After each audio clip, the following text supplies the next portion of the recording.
Welcome back to the Riff Raff podcast. Today's special guest, before it becomes super famous and too difficult to get hold of, Harry Markham. Welcome. Thank you for having me.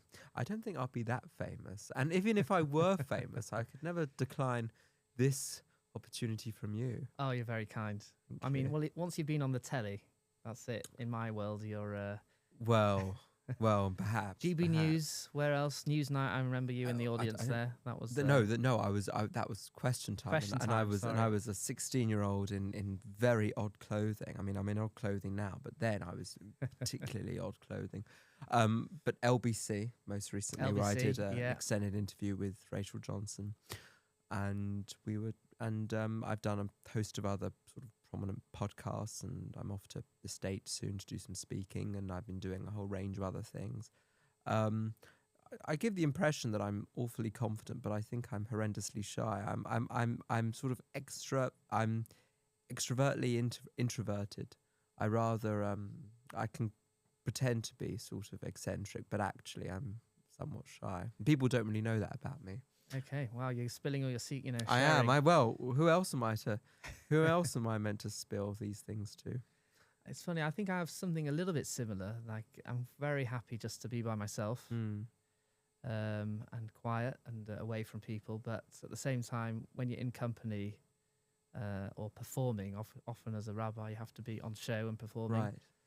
So you've got to try and get the energy and be on it. And sometimes you've got to try and pump yourself up a bit. Well, you are an award-winning actor, it would seem.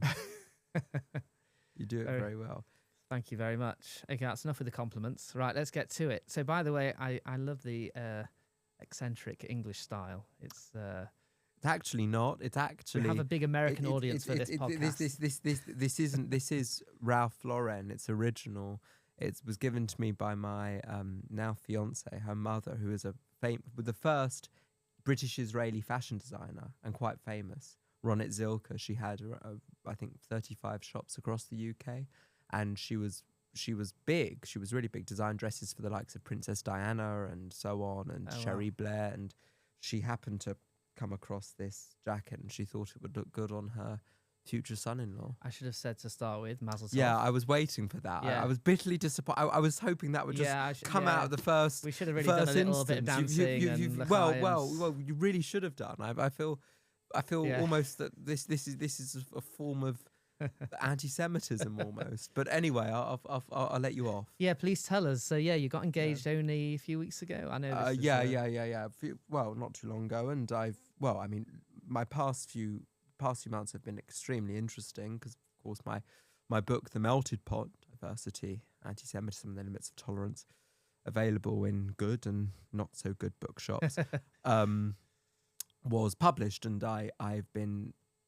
past few months have been basically assessing, me doing a whole range of interviews and podcasts and so on, but also assessing what's next, and also grappling with some of the big questions which I suppose have come from the book, particularly, and I suppose relevant for our exchange here.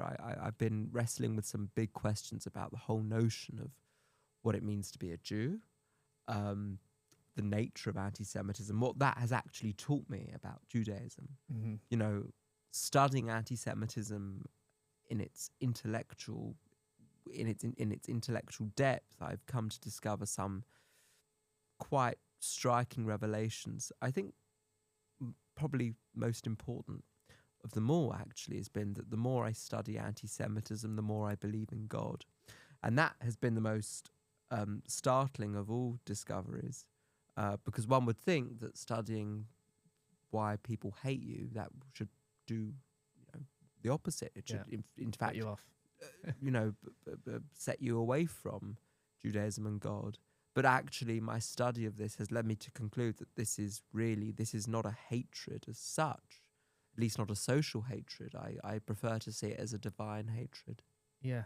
And a hatred of the divine, I hasten to add. On that point, we say every Shabbos when we take the Sefer Torah out of the Ark, or Vahi ben Saharon, and everyone joins in. And part of that prayer, we say what's taken from the Torah, which translates as, may your enemies flee from you, God. And we're saying that the enemies that have come to attack the Jews, because this is when we went out to war, we're saying to God, may those people that hate you flee. They hate us as well, yeah, because they're coming to fight us right now. But really we're saying anyone that hates you, God, automatically will hate the Jews. Right. And I think in a nutshell, that sort of sums up this idea. Anyone that is against a God-given morality, there is a right, there is a wrong. They see a Jew as a representative of that morality. And if they want to tear down those structures, then the Jew is top of the list. And that's why any failing society has this cancer of Jew hatred that takes root. I think that's extremely profound, and people rarely ask why the Jews.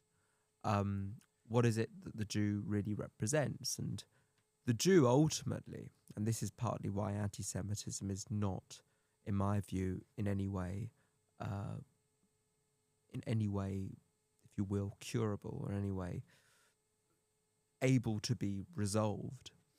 The Jew is the eternal enemy because the Jew represents that which man cannot be, a God. You see, the human impulse, as I've come to discover, my book dwells a lot on Islamism, but it looks at how Islamists and Nazis and radical leftists all seem to have disagreements, but they all seem to agree on this one topic, the Jewish question. They all see the Jew as the eternal enemy, and all of these groups necessarily reject, I think it was Descartes who described that the existence of God represents the principle of limitation. They reject the principle of human limitation. They reject, in other words, the war between the superego and the id, the war between the desire to be all powerful and the desire and the inclination to resist that. Anti-Semitism is ultimately the triumph of the id, the triumph of the desire to become a human god. And necessarily then, you have to destroy the Jew in your midst. Because so long as there are Jews present amongst you, you cannot have a society in which man can be a god. And partly, and that again is why it's not necessarily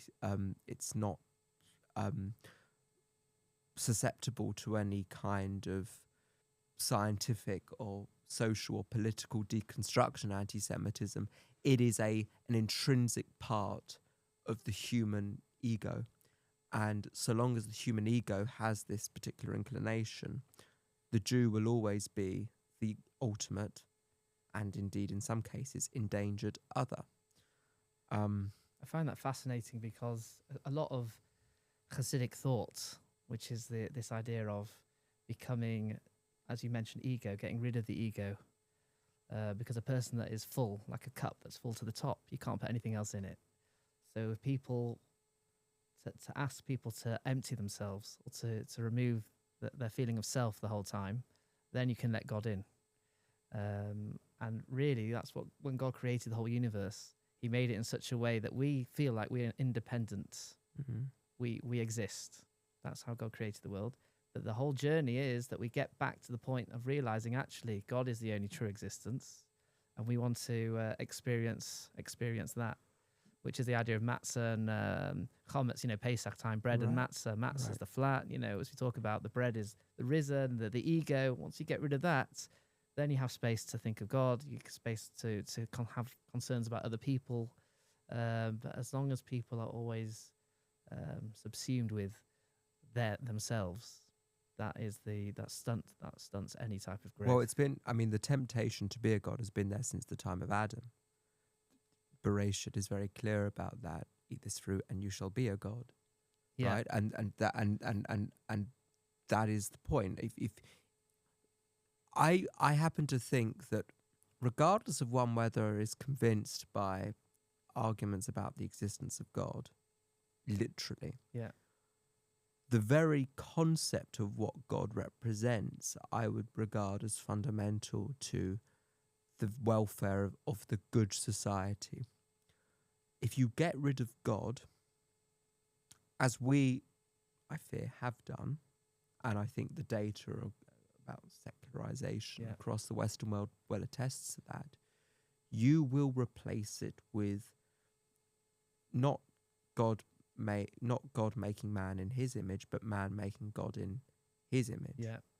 Right? And man has done that, and he's made at various attempts, be that through socialism or through radical social justice or very sort of exclusionary forms of conservatism or hyperliberalism. We've constructed these human political ideologies as a means of providing an alternative to the very concept of what God represents for man. And thus far, human endeavours in that regard have been dismal, and they inevitably result in the triumph of the murderous ego, because the ego left unchecked, left without some kind of principle of limitation, is as dangerous as any weapon. In fact, it is a weapon, and it's the precondition for the likes of Nazism and fascism and communism to flourish. Yeah, that has been, in a strange way, this explosion of anti-Semitism. Obviously, it comes in waves. Yeah. But this time round, since October 7th, I think most people say it's been particularly bad. The last few decades, I don't remember it being so venomous. And now with social media, and everything spreads 10 times quicker. Have you found it particularly? I mean, you're a lot more visible than I am. But I'm just wondering, from your experience, how has it been for you? Ironically, day-to-day life has not changed. I actually spoke about this a few weeks ago in Shull. I had to go into Whitechapel in and out of the tube a few times. I don't normally like going on the tube because I'm a bit of a snob. I'd rather drive, but if you can't park, you've got to take the tube. Cool. So no one ever says anything, no comments. People generally are cowards, that they are happy to drive past and shout something out. They're happy to post stuff online, but face to face, they really have to. That's like a new level of anti-Semitism and hatred to actually go for you, right, by themselves. Right. And also, you have to remember, and this is like the flag war, for all the flags going up, the Palestinian flags or the St. George's flags going up. You have to remember, most people that putting up St. George's flags, they quietly. I know people might say, "Oh, don't just think that they're on your side. You know, things can change very quickly." But quietly, they support us, and also that the Hindu community supporting us, the Sikh community supports us. That's why I found that the Christian community, that generally also people of morality and traditional values, they can see what direction the world is going in. And I think they don't see society breaking down as a good thing. Well, I mean, I tend to agree, but I would just, playing devil's advocate here, might well say to you or put it to you that historically speaking, the majority of Germans were not killers. Yeah. The majority of Polish people were never killers. The majority of Gazans not killers.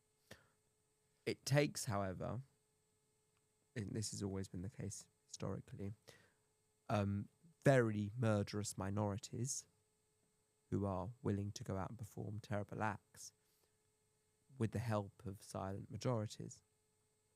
And so I might well ask you that, yes, you're right to say that many people are deeply perturbed, to say the least, by what's happening across Western Europe and globally.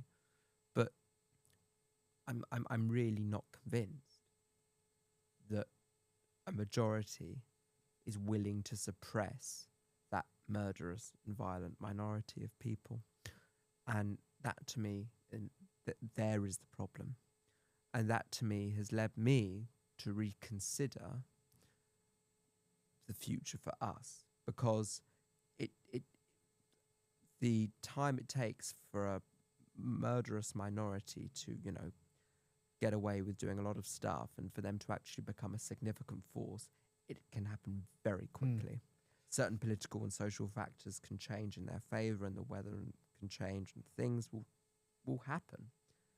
And in as much as we have our roots here, we're a nomadic people.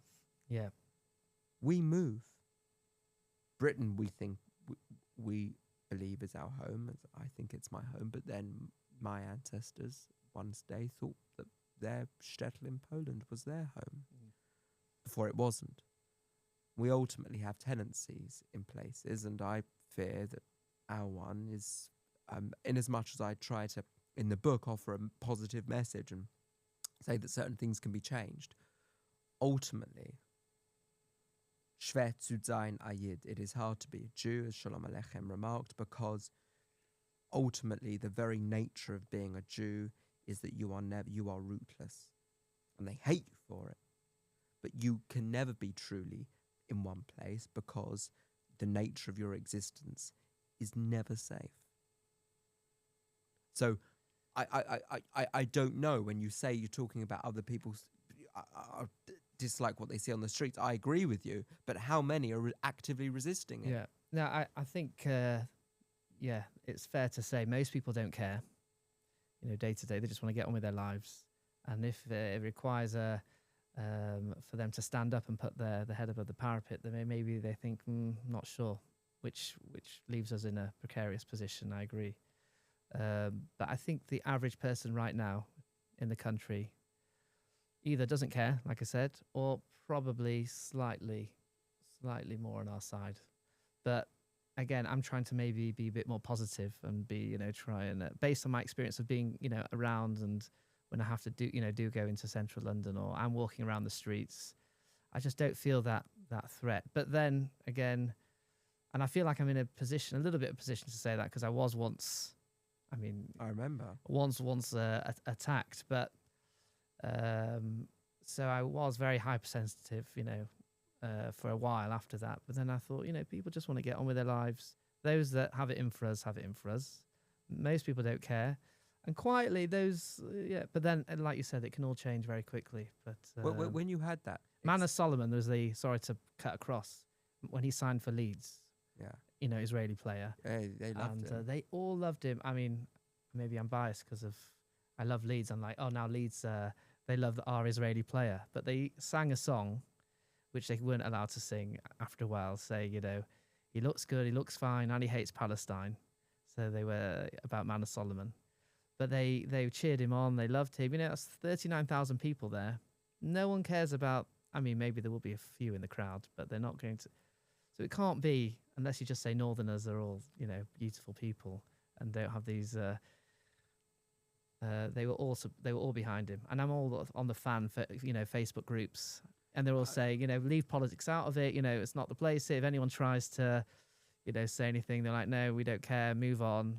And that's probably the same spirit behind this sort of uprising or support of, Britain First and Reform, why Reform are doing so well in the polls. But again, we can't trust we don't trust in any single person. We trust in God. Well, this is an interesting question. We have to remember that. You see, years ago, the very parties which now seem to be our friends were once our worst enemies and our worst fears.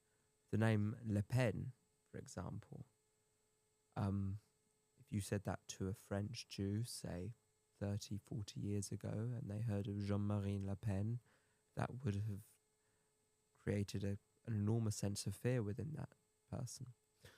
And it did. Jews were genuinely concerned at one stage at the prospect of Jean-Marie Le Pen, who was a horrible fascist, potentially taking power. I was in Tel Aviv not too long ago, and I was in the sea, and I happened to speak to some people, and they were French, and they were talking to me about the political situation here in Britain. I wasn't particularly optimistic about it, but they said to me, we're all backing Marine Le Pen. And that, to me, is how incredible the whole dynamics of this situation has changed. Even in Sweden now, the Swedish Democrats were once, I believe, allied to the Nazis. But they are now the party that are addressing the most immediate concerns of Swedish jury, and by extension, many Swedish people who are deeply concerned about the consequences of multiculturalism. My one, and I'll say this to you, that I'm a culturally conservative, economically left-wing individual, right? So a political party for me, finding one is extremely difficult. I do think, I'll be honest, I do think there is now an imperative to back reform.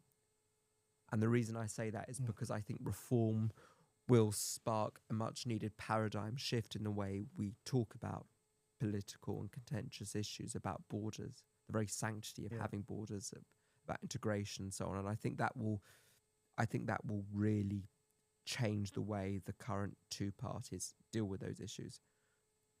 So I think in that sense, reform are an important conduit for much broader political change. But what I will say about right-wing parties, and this comes from Orwell, not from some wonderful Jewish prophet, although Orwell did have many interesting insights on anti-Semitism, it's that when you read Animal Farm, Napoleon is the liberator to begin with. But being a liberator doesn't mean he'll always be your liberator. It can very easily become the case that backing parties with some troubling tendencies in the long run may well harm us. This is why the question, is this good for the Jews, troubles me. Because ultimately, political parties will do what the demos, the people, demand. And in the British context, in the French context, and other contexts, Jews are a tiny minority. And if parties formulate policies according to what populations want, at some point, the Jews will be an obstruction. Yeah. They will be a problem. And I'm not, Reform at the moment to me are an extremely impressive party. They have a lot to do. But in the long run, not so much Reform, but I think other parties that exist in the right. And interestingly, just as a point here, all the abuse I've had since publishing the book, I've not had a single leftist message me. I've not had a single bad message from an Islamist. All the bad messages I've got have come from the radical right. Because the old beast is coming back. Yeah. The old beast of white supremacist, Christian nationalist, extreme jingoism, which is murderous by its very conviction and by their actions, is returning. So we are now going to see, I think in the next 10, 15 years, a very clear political alliance being formed. And there are signs that point to this, and there are sort of small examples of this, but I think that there will be something much more profound in the sense that you will see a right-wing, but ultra-right-wing resurgence. And it will make Nigel Farage look like a lefty on a university campus. Because there is something deeply troubling that's returning. I mean, that march, for example, on Shabbos. Yeah. Most of the people there have legitimate grievances, which I share. And most of those people, the vast majority of those people, articulated those concerns completely fairly and democratically and responsibly, and they were just wanted to give some grievances about immigration, about free speech, a voice. But in that crowd, I know, because I've seen it, not just on that crowd on Saturday, but in other times, there is now a hard Christian nationalist revival. And to the question of if that's good for the Jews, it isn't. And that's why in the long run, when we say, we have a future here now. Now. But in 10, 15 years, things will change. And that's for that reason. Things may well be hopeless, but I'm trying to act as if things are not so hopeless. I'm trying to have some of your optimism. Yeah, it could be my optimism is a little bit misplaced, but I hope not. But yeah, I'm basically basing it out of Ellen Rhodes' crowd.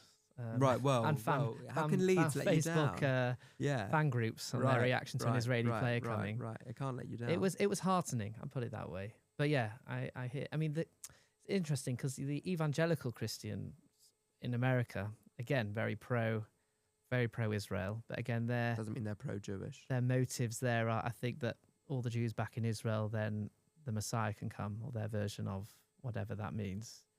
Which is an interesting way to look at it. I'm just not convinced that befriending people who are of that perspective is a good thing. You know, it's politically expedient because it put Trump in power. Remember, the evangelical Christians in America are often what Muslim voters are in Ilford North, or not Ilford North as such, but other constituencies are to the Labour Party. Yeah. Right? They're indispensable. Right? So evangelical Christians are politically essential for getting the likes of Trump elected. Right? And also the Balfour Declaration. It was all the same group. But and this is why, you know, I'm gonna probably upset a few people here. They'll manage. But I'm sure. But I'm willing to say that Zionism has some obvious problems and dilemmas. I think there is a problem of Zionist anti-Semitism, which is that the perception of the Jew in many of the early Zionist writings was clearly anti-Semitic. I mean, Moses Hess, who was the proto-Zionist, meaning the Zionists that came before Herzl, I mean, his description of Jews is horrific. Or even Balfour in his description of Jews. And there is also the case, and this is probably a point that, you know, really got me into trouble a few years ago, and this is a point that actually appeared when we had a debate, I think, or I gave this workshop at your shul about, and, you know, I'm staunchly Zionist. But because I'm staunchly Zionist, I'm aware of some of the important dilemmas which appear. And this is a dilemma Israel is now confronting. Israel needs to stop pretending it's this liberal democratic state, and we need to stop pretending it is. It has clear democratic features, but Israel can never be, for the sake of its own survival, a true liberal democratic state. Look, Britain, according to a report by Matt Goodwin, will no longer have a white majority, right? But Britain will still be Britain. Not related, by the way, but yes, I do follow sorry, sure. He's a GB Newsman, isn't he? GB Newsman, as an academic. America, I think, according to another report, will also not have a white majority, but it will still be the United States. If Israel were to lose its Jewish majority, it will not be a Jewish state. The greatest threat to Israel, and I made this point before, but I'll make it again, is not the Hamas missile or even the Houthi missile. It's the ballot box. In the end, Israel will have to confront this grave question. Are we to remain a Jewish state with a Jewish majority, or are we to be democratic? And that's a question which troubles the very soul of Zionism. And this is partly my objection to kind of Hasbara now, is that it's become that it wants to pretend Israel is just like Britain or the United States or France. It can't be. I mean, if you're really democratic, you would give right of return to Arab citizens, but you won't do that. And you shouldn't do that because you would lose your Jewish majority. So we have to recognize that Israel is in some sense targeted disproportionately because it is unusual. It is peculiar. But its peculiarity is essential for our existence. Without it having those peculiar and seemingly illiberal features, we wouldn't survive. In theory, they wouldn't have a problem with not having a majority if their neighbours didn't want them dead. Well, that's the thing. It's not because we are we think we're better or anything No. like that. No, God forbid. No. And yeah. But you cannot. And this is also one of the delusions which I saw particularly in Tel Aviv, but I've seen it, of course, here in Britain as well, is that the idea of it's chutzpah on steroids to think that you will successfully get a Palestinian whose grandmother still has the keys to their home to relinquish their love of Haifa or Yaffo by suggesting that we'll give you the West Bank and Gaza. They don't chant from the river to the Green Line. They don't chant from Sderot to the Mediterranean Sea, Gaza. They are unequivocal that their perception of Zionism is that the very existence of Israel is an theft of their land, B, that Jewish sovereignty on territory that was once Islamic is simply a very negation of the whole concept of how the Jew should be in the Islamic orbit, which is a dhimmi, and C, that Israel represents a state which has no legitimacy whatever. And if you really think that political expediency or some kind of middle Western solution to a Middle Eastern problem is going to bring about a lasting democratic peace, and by the way, I completely advocate for the two-state solution if it were possible, but the two-state solution is impossible not because necessarily of just genuine security concerns, and though that is fundamental on the part of the Israelis. And it isn't impossible because of this ridiculous argument against settlements. And, because the argument against settlements is predicated that the only way to peace is that the West Bank should be Judenfrei, which is absurd and racist. The reason you will never see a two-state solution is because you cannot reconcile a political ideology and a state, Israel, with a feeling, which has become an ideology, that the very existence of that state is illegal, it's theft, and it's a violation of dignity and Islamic dominance in that region. Yeah. You can never reconcile those two things. And so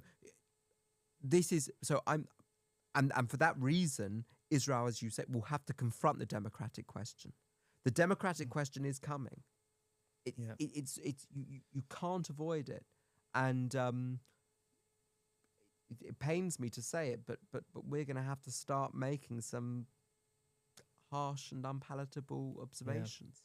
I guess circling back round to always with these things, it's what perspective you start from. The situation on the ground, or you can also sometimes look at the spiritual cause and effect. Right. So obviously, I'm going to do that a little bit. With my do. rabbi hat on.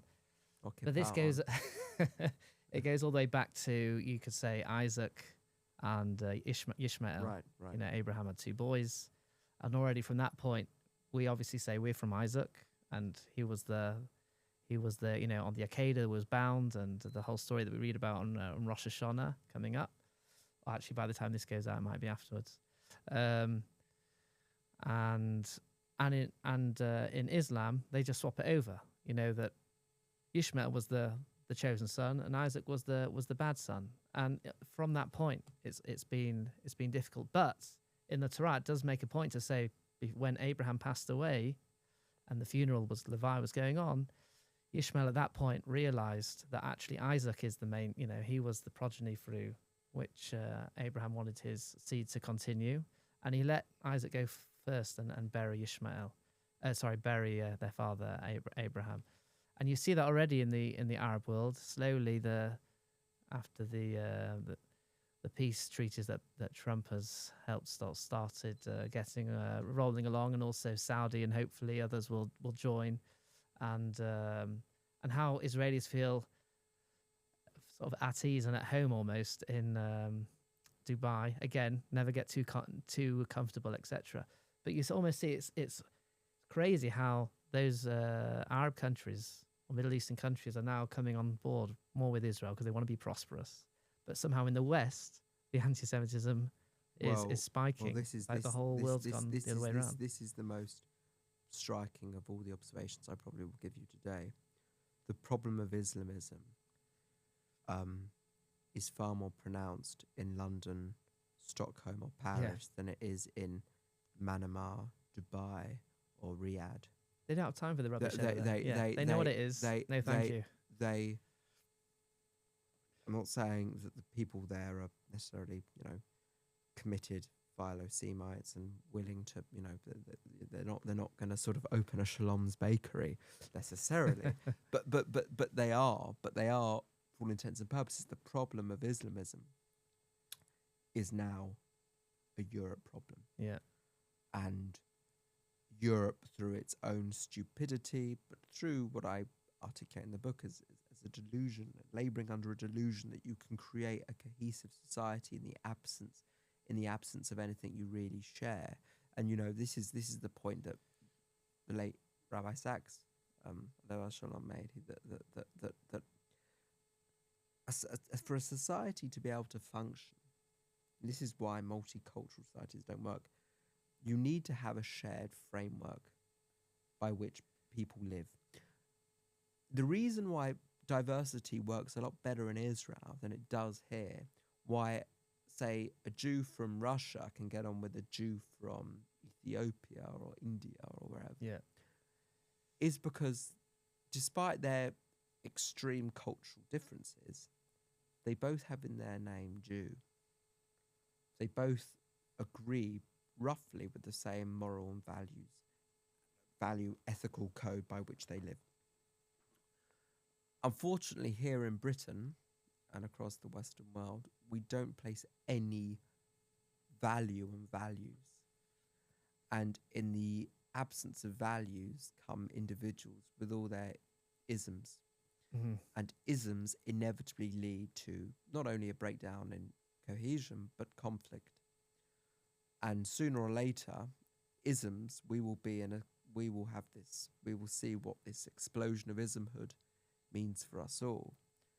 And it will not be good for Jews. But my hope is that, and I really do hope this, that the rest of the UK realise that unless we have a reckoning with the very cultural path that led us to this crisis, and we are able to confront some very unpalatable things, if we don't do that, we're in danger. Yeah. But I'm hoping that people will do it before it gets too late. You mentioned this idea of people wanting to become a god.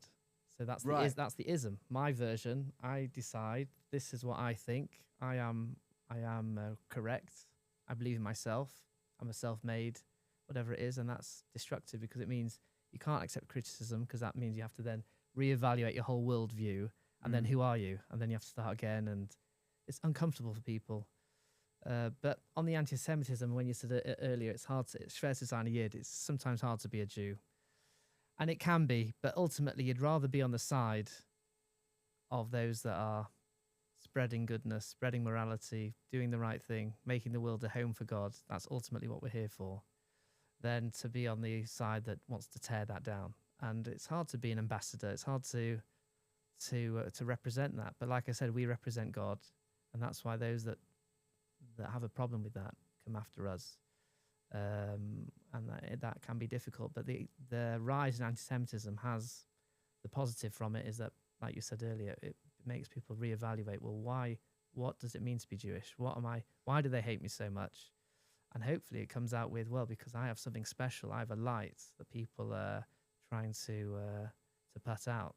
And it was always like that in Jewish history, that whenever the Jews got a bit too comfortable, maybe you could accuse me of that a little bit, thinking things are not as bad as they are, then or they abandon their traditions. And we say, you know what, we'll be, the Germans in Germany, we're more German than the Germans, which is why I find it sort of outrageous when they have these ICE agents in America deporting illegal immigrants. People are shouting at them, "You're Gestapo, you're this and that." How could you say such a thing? They're in the country illegally. Okay, I know it's hard, there will be people there that were settled, and they're not a threat to American society. They're not bringing in tons of illegal drugs, etc. But the Jews in Germany, they were more German than the Germans, yeah? But the problem is that when we give up on our values, when we're trying to be like everyone else, we get a little reminder from the world that you're not like everyone else. You're not here just to make up the numbers. You're here on a mission. We'll never forget the words Mordecai gave to Esther. Esther, of course, derives from the name Esther, to be hidden. Yeah. And his warning, and I think this is a warning we have failed to properly internalize, and that is, if just because you're in the king's palace, doesn't mean you're impervious to or immune from the realities of being a Jew. Yeah. You can be showered with wealth and afforded innumerable protections, but ultimately you're a Jew, and that's a very, it's very hard to be able to tell someone that, particularly someone who is so convinced by their own safety. But Jews, I'm afraid to say, suffer from what has been described, but I just describe it about Jews as the Voldemort effect.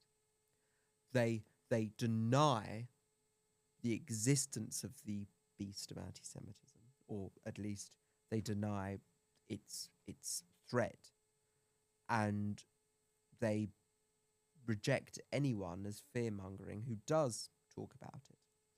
And I'm afraid to say this culture of this Voldemort effect has really blinded us to the uncomfortable state of being a Jew forever. October 7th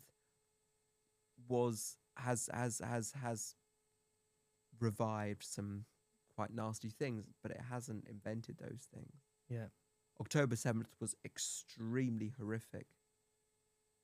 Too horrific to be put into words, but it was not the first instance of grotesque anti-Jewish violence.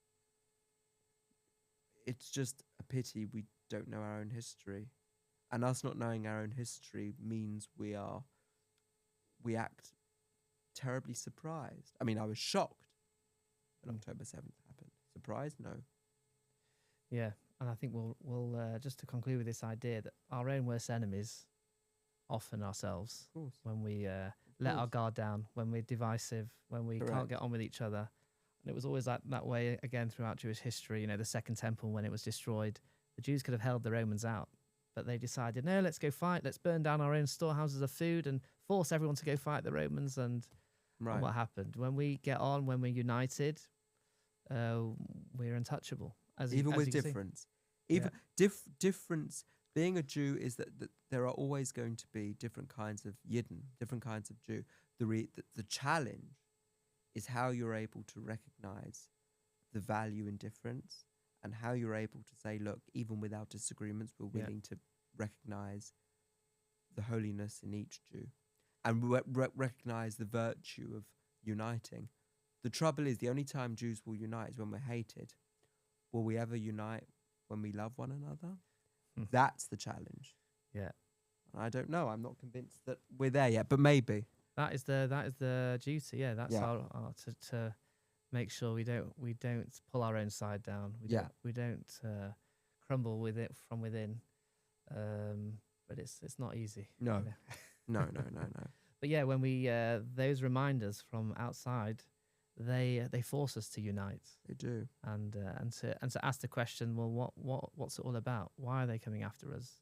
But when we come to terms with that, then it's actually it's a power that we have. I agree. That if we get our own house in order, all these things will take care of themselves. I agree. It sounds difficult. It's I'm saying the words and thinking, well, it is difficult. But that's, again, if you study Jewish history and you're studying politics, etc., the more you study these things, you realize, anti-Semitism, you realize actually the more it makes you realize there's a God directing our fate and where we are today. Yeah. Just the idea that we control all the airspace over pretty much the Middle East is just crazy. Yeah, and the Jewish space lasers, don't forget that. We control the weather as well, don't we? And the weather, yeah, and everything, it would seem.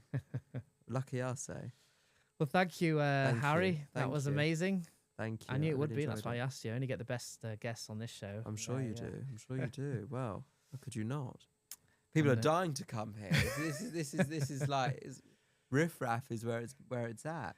Keep up the good work. Being an ambassador, a proud Jew, proud Zionist, and we'll see you around. Thank you. And Mazel tov again. Thank you. Thank you. I really enjoyed it. Thank you. Thank you very much. And we'll see you soon. Thanks for all tuning in. And l'chaim.